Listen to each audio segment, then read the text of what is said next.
Good evening, everyone. So glad you're all here. We've been working very hard for a long time, and it's awesome. I get so excited when the event finally happens and to see all of your faces here, so thanks again for coming.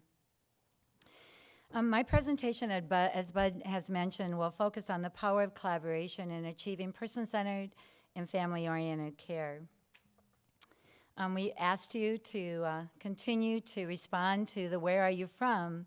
because, you clearly are our collaborators for the next several days. We will have lots of opportunities to learn from you and learn with you, so we're interested in where you're all from. I'll come back to the results, so I won't forget it, so continue to work on it. I'll come back to the results a little bit later in the presentation. But coming together is not enough. The evidence for the creative power of collaboration to create innovation and success is overwhelming. But it turns out that collaboration is not easy. Only certain kinds of collaboration lead to success. We will explore some of the features of successful collaboration. Let's start with an unexpected story of collaboration. How many of you ever played the board game Monopoly? I should ask, how many have never played? In what year do you think the board game was created? 1903, 1933, 1960, 1970? And the actual answer is all of the above. Yeah. The creation of the board game Monopoly is a story of collaboration. In 1903, a Virginia Quaker by the name of Lizzie Magie invented a board game to teach the virtues of the single tax system. The game was called the Landlord's Game. The players started on the upper right-hand corner, called Mother Earth at that time, took laps on the board, and drew cards with names such as Easy Street. The original patent included 2 sets of rules. You could play the capitalist version that we all know and love, where everyone goes bankrupt but one player, who becomes a very rich property owner. Or you could play the single tax version, where all rent is paid into a public treasury to help pay for everyone's wages, railroads, and utilities. Lizzie took the game to Parker Brothers, but they rejected it. But Lizzie did not give up. She took the game to her Quaker friends, and it quickly became popular in the Quaker community around the country. By 1910, it even found its way to the Wharton School of Finance, where an economist used it to teach his students. The game spread to almost every major city. Because there was no manufacturer, people had to make their own copies of the board by drawing on linen. For game pieces, people used ordinary objects they had laying around the house. Each new group of players modified the game and the rules. By 1930, the game had evolved into many features not envisioned by Lizzie Magie. The spaces were named for local streets, the properties grouped in 2s or 3s, i.e. Monopoly. Community chess cards were invented, and the Mother Earth space was replaced with Go. Is this sounding more familiar? Eventually, it was renamed Monopoly. In 1933, an unemployed radiator repairman, Charles Darrow, played the game. He thought it had potential, and he took out a patent claiming to be the game's inventor. He sold the game to Parker Brothers, and in 3 months, it became the fastest-selling game in the country. The board pieces, the hat, the iron, the shoe, and the thimble reflected the Quaker tradition of using everyday objects. Parker Brothers marketed the fake story of how Charles Darrow invented the board game. The real story of the creation did not come out until the 1970s, when Parker Brothers sued an economist for creating his anti-monopoly game. The economist fought the lawsuit all the way to the Supreme Court. In 1983, after a long string of very old Quakers testified to the real story of the game's creation, the Supreme Court invalidated Parker Brothers' patent. The game of Monopoly was created over many decades with contributions from Quakers, fraternity boys, economy professors, and one radiator repairman. It unfolded throughout the country from a collaborative web a diffuse and informal network of people who enjoyed playing the game. Each group modified the rules, and no one owned anything. The idea spread freely, and the ideas that worked best survived. Even after Parker Brothers printed the original rules, players continued to make up their own rules, a tradition that continues today. For example, when playing Monopoly with my three sons, we had to decide at the beginning of the game whether or not we would allow a player to loan money to another player who was about to go bankrupt. Every year, a new version of Monopoly is published, and in a small way, we've all contributed to the collaborative web. Monopoly is the best-selling board game in the world, licensed in 80 countries and produced in 26 languages, and that data is probably outdated. The key to understanding collaboration is that the collaborative web is more important than creative people. Creative people play an important role, but the power is in the web, where everyone's creative power increases so that the whole is greater than the sum of its parts. Let's contrast this Monopoly story of collaboration with a story of competition, the creation of the airplane. Wilbur and Orville Wright built the first working airplane. They didn't get a patent for flight, they got a patent for their key innovation, a lateral control mechanism for steering. After the first flight in 1903, the brothers tried to own the collaborative web, and that conviction almost killed the US airplane industry. Instead of showing off their invention, they refused to do press interviews and wouldn't let photographers near the farm where they tested small inventions. During this time, they focused on getting contracts, primarily with the military. They sued others who went forward to create a plane that could fly. Court battles delayed American progress, and in the interim, European experts formed a collaborative web and were creating constant innovation, leaving the Americans behind. When the United States entered World War I in 1917, the Wrights and other US experts were encouraged, kind of pressured, to form a patent pool with wide open sharing of inventions and ideas. The evolution of the airplane was created from a World Wide Web, which included the Wright brothers, and that web continues today. In the rest of my presentation, I will focus on 5 features of the collaborative web, as described in the book by Sawyer that's referenced on the slide. I'll give examples from the Respecting Choices program evolution, but also from presentations at this 2018 National Share the Experience. The first feature is that each innovation builds on a series of innovations. The consumer rarely sees the long historical path of small sparks that accumulate to result in the emergence of the final product or final program. When we play Monopoly, we never think of Lizzie Maggie. Respecting Choices has been on the international scene since 2000, but the story stems back to a small pilot program in the renal dialysis unit at Lutheran Hospital in the late 1980s. The title of the first iteration of the Respecting Choices program was called If I Only Knew. The Respecting Choices program has had many innovations, including false starts along the way. Our ability to collaborate has grown incrementally as we have worked with Respecting Choices customers both in the US and in other countries. There are over 250 medical centers using Respecting Choices. It's integrated into 27 states and 12 countries, and we have close to 1,000 Respecting Choices instructors. It's a little different than 2001, right, Bud? Yeah. And in terms of the collaboration that's here today, again, trying to get a sense if you're answering the poll everywhere question, you can see that we have wide variation from large organizations, small organizations from the East Coast to the West Coast, and I know not all of you have responded yet. So again, we appreciate your participation and look forward to your contributions at this conference. By now, you're well aware of our affiliation with CTAC and CTAC Innovations. In this National Share the Experience, you will hear many examples of how this affiliation has opened new doors of collaboration for Respecting Choices. It has also given us the chance to revisit our messaging of who we are and what we do. You'll see this slide several times throughout this conference, which emphasizes our shift from a tagline that used to say, an advanced care planning system that works, to a program that really more accurately represents the true impact of our work, the provision of person-centered and family-oriented care.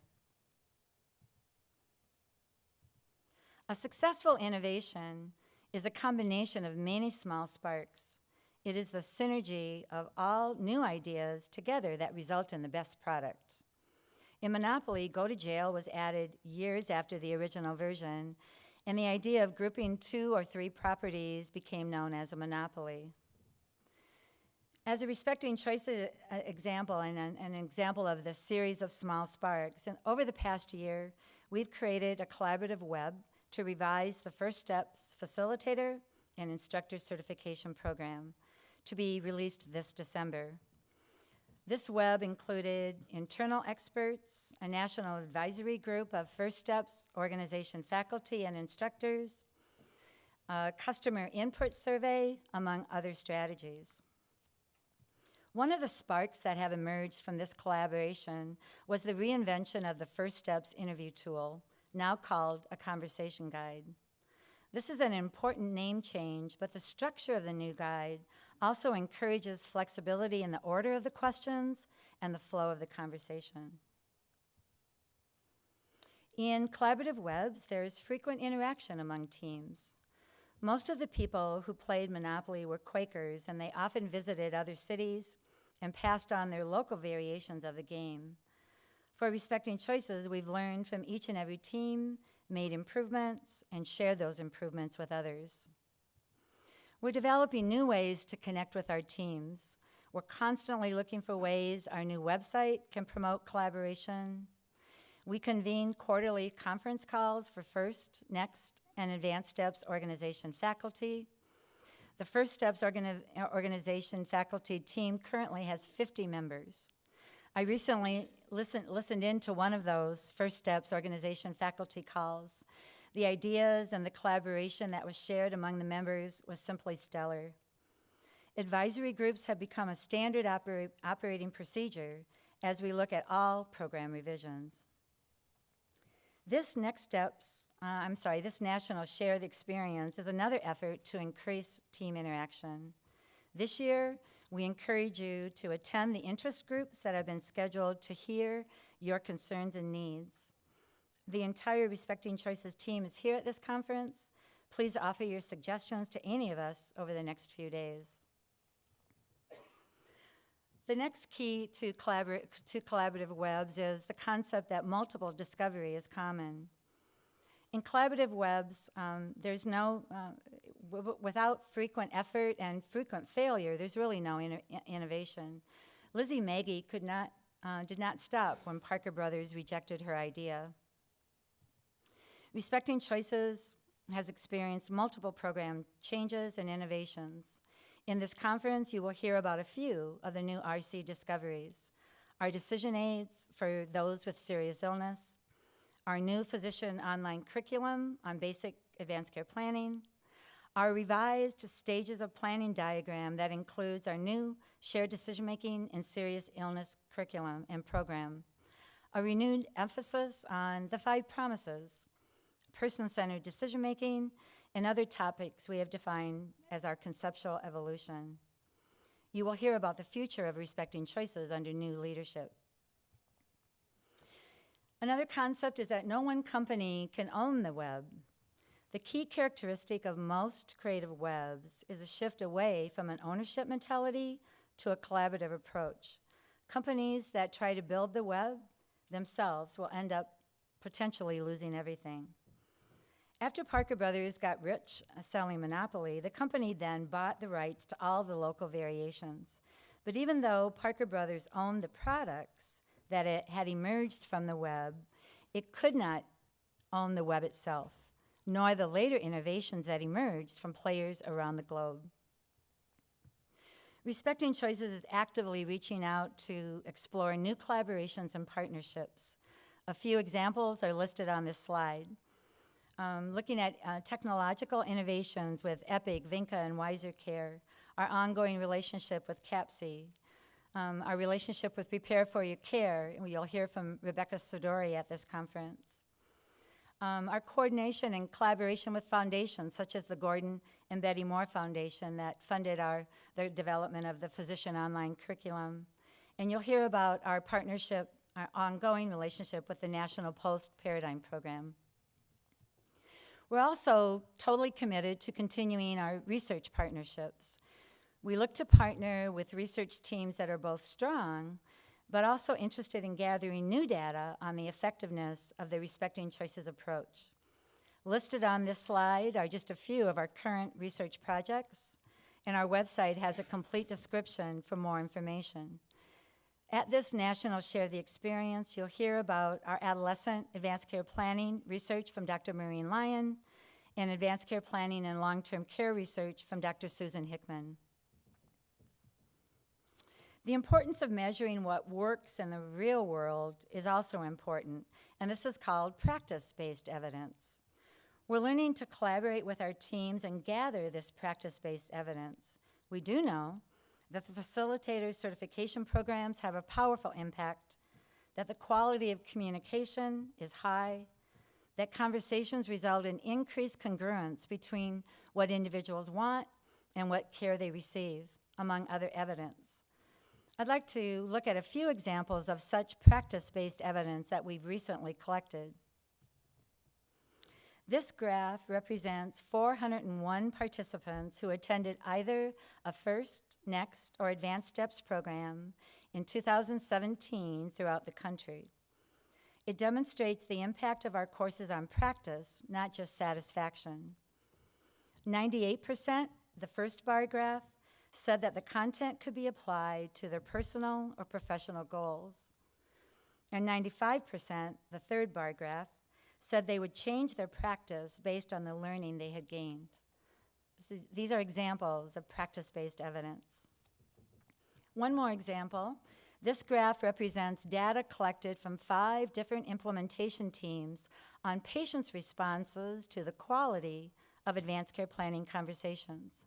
On a scale of 1, not helpful, to 5, very helpful, 201 patients reported being better prepared to make decisions about their future health care, which is the second bar graph, and the third bar graph, a high level of satisfaction with the facilitator's skill in helping them with their ACP needs. In summary, these features of the collaborative web are critical to the success of any program. For Respecting Choices, we look forward to future partnerships that will shape our evolving program and mission of creating person-centered conversations that combine the best that medical science has to offer and are aligned with a person's goals, values, and beliefs. As I stated at the beginning, collaboration is not easy, and only certain kinds of collaboration lead to success. I'd like to close with 5 lessons I've learned about collaboration from the zipline. First, have a common goal.